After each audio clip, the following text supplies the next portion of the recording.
ഇപ്പോൾ തിരുവനന്തപുരത്ത് PSC കോഴ ആരോപണവുമായി ബന്ധപ്പെട്ട് യുവമോർച്ചയോട് ഒരു പ്രതിഷേധം നടക്കുന്നു. അതിൽ ചെറിയ തോതിൽ സംഘർഷത്തിലേക്ക് എത്തുന്ന കാര്യങ്ങളാണ് മനസ്സിലാക്കേണ്ടത്. ബാരിക്കേഡ് തള്ളിമറിച്ചിട് ഇടാനുള്ള ശ്രമങ്ങൾ പോലെയുള്ള പതിവ് സമര രീതികളിലേക്ക് കടക്കുന്ന യുവമോർച്ച പ്രവർത്തകർ. അലക്സ് റാമു ചേരുന്നു. അലക്സ്, എന്താണ് യുവമോർച്ചയുടെ പ്രതിഷേധ കാരണം? ഇത് പോലീസ് അന്വേഷണത്തിലേക്ക് വിടണം എന്നുള്ളതാണ്.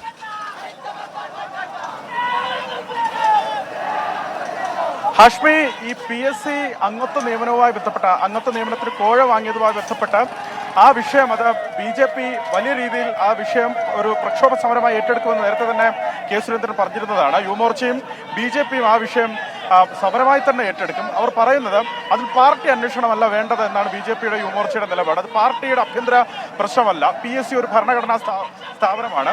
അവിടെ ഒരു അംഗത്വത്തെ നിയമിക്കുന്നതുമായി ബന്ധപ്പെട്ട് ഉയർന്ന പരാതി, ആ നിയമനക്കോഴ ആരോപണം അത് അന്വേഷിക്കേണ്ടത് പോലീസാണ്. സമഗ്രമായ അന്വേഷണം അതുമായി ബന്ധപ്പെട്ട് പ്രഖ്യാപിക്കാൻ സർക്കാർ തയ്യാറാകണം, മുഖ്യമന്ത്രി തയ്യാറാകണം എന്നുള്ളതാണ് യുവമോർച്ചയുടെയും BJPയുടെയും ആവശ്യം. ആ ആവശ്യം മുന്നോട്ട് വെച്ചാണ് PSCയുടെ ആസ്ഥാനത്തേക്ക് യുവമോർച്ച ഇന്ന് ഈ സമരം നടത്തുന്നത്, ഈ പ്രതിഷേധ മാർച്ച് നടത്തുന്നത്. അല്പം മുമ്പാണ് പുളിമൂട് നിന്ന് ഈ സമരം ആരംഭിച്ചത്. യുവമോർച്ചയുടെ സംസ്ഥാന അധ്യക്ഷൻ പ്രഫുൽ കൃഷ്ണൻ ഈ മാർച്ചിന് നേതൃത്വം നൽകുന്നുണ്ട്. പോലീസ് ഇത് 4ാം തവണയാണ് ഈ മാർച്ചിന് നേരെ ജലപീരങ്കി പ്രയോഗിച്ചത്. പ്രവർത്തകർ മാർച്ച് ഇവിടേക്ക് എത്തി ആദ്യഘട്ടത്തിൽ തന്നെ ആസ്ഥാനത്തിന് മുന്നിൽ PSC ആസ്ഥാനത്തിന് മുന്നിൽ ഈ മാർച്ച് തടയുന്നതിന് വേണ്ടി പോലീസ് സ്ഥാപിച്ച ബാരിക്കേഡ് തള്ളി മാറ്റാനും അത് മറിച്ചിടാനുള്ള ശ്രമമാണ് യുവമോർച്ച പ്രവർത്തകരുടെ ഭാഗത്തു നിന്നുണ്ടായത്.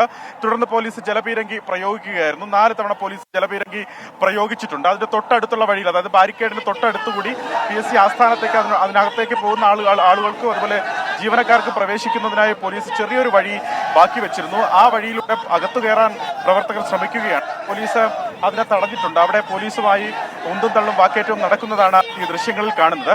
ഹാഷ്മിദിൽ ഏറ്റവും പ്രധാനപ്പെട്ട കാര്യം, വലിയ സമരം യുവമോർച്ച പ്രവർത്തകർ ഈ PSC വിഷയത്തിൽ ഏറ്റെടുക്കും എന്നുള്ളതാണ് പ്രഫുൽ കൃഷ്ണൻ കഴിഞ്ഞ ദിവസം പറഞ്ഞിട്ടുള്ളത്. കാരണം നേരത്തെ തന്നെ PSCയുമായി ബന്ധപ്പെട്ട് നടന്ന PSCയുടെ പോലീസ് റാങ്ക് ലിസ്റ്റ് ഒക്കെ ഉദാഹരിച്ചാണ് അവർ രംഗത്തുള്ളത്. യൂണിവേഴ്സിറ്റി കോളേജിലെ നേരത്തെ കത്തിക്കുത്ത് കേസിൽ ഉൾപ്പെട്ട പ്രതികൾ അവർ ഈ PSC റാങ്ക് ലിസ്റ്റിൽ ഉൾപ്പെട്ട വിവരം ഒക്കെ പറഞ്ഞാണ് യുവമോർച്ച പ്രവർത്തകർ ഈ സമരം കൊഴുപ്പിക്കുന്നത്. അത് മാത്രമല്ല BJPക്ക് വലിയ തോതിൽ ലോക്സഭാ തെരഞ്ഞെടുപ്പിൽ മുന്നേറ്റം ഉണ്ടാക്കാനായി ജനകീയ വിഷയങ്ങളിൽ ഇടപെടുന്നത് BJPയാണ് എന്നൊരു പ്രതീതി സൃഷ്ടിക്കാനും പാർട്ടി ലക്ഷ്യമിടുന്നുണ്ട്. സംസ്ഥാനമൊട്ടാകെ ഈ സമരം ഒന്ന് നടത്തുന്നുവെന്ന് വേണം മനസ്സിലാക്കാൻ. ജില്ലാ കേന്ദ്രങ്ങളിൽ PSCയുടെ ജില്ലാ കേന്ദ്രങ്ങളിലേക്ക് യുവമോർച്ച ഇന്ന് മാർച്ച് നടത്തുന്നുണ്ടെന്നതാണ് ഏറ്റവും പ്രധാനപ്പെട്ട കാര്യം. ചെറിയ തോതിൽ സംഘർഷം വന്ന ചില പ്രവർത്തകർ ഈ മതിൽ ചാടിക്കടക്കുന്ന ഒരു ശ്രമമാണ് അവരുടെ ഭാഗത്ത് നിന്ന് നടത്തുന്നത്. പോലീസ് അതിനെ തടയുന്നുണ്ട്. പോലീസിന്റെ കയ്യിൽ ലാത്തി അടക്കമുള്ളവ പോലീസ് കയ്യിൽ കരുതിയിട്ടുമുണ്ട്. എന്താണെങ്കിലും അത്തരമൊരു ഒരു അറ്റാക്കിങ്ങിലേക്ക് പോലീസ് കഴിഞ്ഞിട്ടുള്ളത്. ഇപ്പോൾ ലാത്തി പ്രയോഗിക്കുന്ന ആ മതിൽ ചാടിക്കടക്കാൻ ശ്രമിച്ച പ്രവർത്തകർക്ക് നേരെ പോലീസ് ലാത്തി പ്രയോഗിക്കുന്നുണ്ട്. ആ പ്രവർത്തകരെ തല്ലി താഴെ ഇറക്കുന്നുള്ള ഒരു ശ്രമം പോലീസിന്റെ ഭാഗത്ത് നിന്ന് നടത്തുന്നുണ്ട്. പ്രവർത്തകർ പിന്തിരിഞ്ഞു പോകാൻ തയ്യാറാകുന്നില്ല. പ്രവർത്തകർ പോലീസിന് നേരെ ഒരു വാക്കേറ്റം ഉണ്ടാകുന്നു, മുദ്രാവാക്യം വിളിക്കുന്നു, അവരെ ഒരു വാഗ്വാദത്തിന് ക്ഷണിക്കുന്നു തുടങ്ങിയ കാര്യങ്ങൾ നടക്കുന്നു ഇവിടെ എന്നുള്ളതാണ്. പോലീസിന്റെ ബാരിക്കേഡ്, പോലീസിന്റെ കയ്യിലെ തന്നെ ഷീൽഡുകൾ അവർ പിടിച്ചു വാങ്ങി വലിച്ചെറിയുന്നതും കാണുന്നുണ്ട്. ബാരിക്കേഡിന്റെ മുകളിലേക്ക് ചില പ്രവർത്തകർ കയറുന്നുണ്ട്. ഇതിൽ ഏറ്റവും പ്രധാനപ്പെട്ട ഒരു കാര്യം, ഈ സമരം അത് ലൈം ലൈറ്റിൽ നിർത്തുക എന്നുള്ളതാണ് BJP ഉദ്ദേശിക്കുന്നത് ഹാഷ്മി, എന്നുള്ളതാണ് ഏറ്റവും പ്രധാനപ്പെട്ട കാര്യം. അടിയന്തരമായി തന്നെ സർക്കാർ ഇതിൽ അന്വേഷണം പ്രഖ്യാപിച്ചില്ല എങ്കിൽ വലിയ സംസ്ഥാനവ്യാപകമായി സമരമാക്കി മാറ്റാൻ BJPയും BJPയുടെ പോഷക സംഘടനകളും മുന്നിടുന്നു എന്നുള്ളതാണ് ഏറ്റവും പ്രധാനപ്പെട്ട കാര്യം. ആ അർത്ഥത്തിൽ ആ സമരം ഏറ്റെടുക്കുമെന്ന് നേരത്തെ പ്രഖ്യാപിച്ചിരുന്നതുമാണ്. അവർ പറയുന്നത് ഈ കോഴിക്കോട്ടെ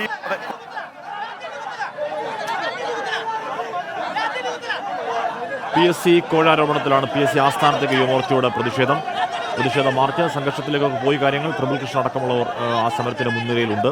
ബാരിക്കേഡ് ഭേദിക്കാൻ ശ്രമിച്ച പ്രവർത്തകർക്ക് നേരെ പോലീസ് ജലപീരങ്കി പ്രയോഗിച്ചു. ചെറിയ തോതിലുള്ള ലാത്തി പ്രയോഗം ഉണ്ടായി. നമുക്കറിയാം, കഴിഞ്ഞ കുറേയധികം നാളെ പോലീസ് അങ്ങനെ വലിയ ലാത്തി പ്രയോഗങ്ങളിലേക്ക് കാര്യങ്ങൾ പോകാറില്ല. കോൺഗ്രസ് സമരമാവട്ടെ, KSയുടെ സമരമാവട്ടെ, ഏറ്റവും കൂടുതൽ SFയുടെ സമരമാവട്ടെ, ഇപ്പോൾ യുവമോർച്ച സമരത്തിലൊന്നും വലിയ ലാത്തി പ്രകോപനം ഉണ്ടായാലും ലാത്തി പ്രയോഗത്തിലേക്ക് പോലീസ് പോകുമെന്ന് നമ്മൾ കാണുന്നില്ല. അത് ഉണ്ടാവാതിരിക്കട്ടെ, മടികളുണ്ട കാര്യമില്ല. എന്തായാലും PSC ആസ്ഥാനത്തേക്കാണ് ബാരിക്കേഡ് ഭേദിച്ചുകൊണ്ടുള്ള യുവമോർച്ചയുടെ പ്രതിഷേധം. PSC കോഴിക്കോട്ട് ഉയർന്നു വന്ന കോഴ, അതിൽ അന്വേഷണം പ്രഖ്യാപിക്കുന്നില്ലെങ്കിൽ ആ സമരം വലിയ തോതിൽ മുന്നോട്ട് കൊണ്ടുപോകുമെന്ന് പ്രഫുൽ കൃഷ്ണൻ പ്രഖ്യാപിച്ചിരുന്നു. തുടർച്ചയിലാണ് യുവമോർച്ചയുടെ മാർച്ച്.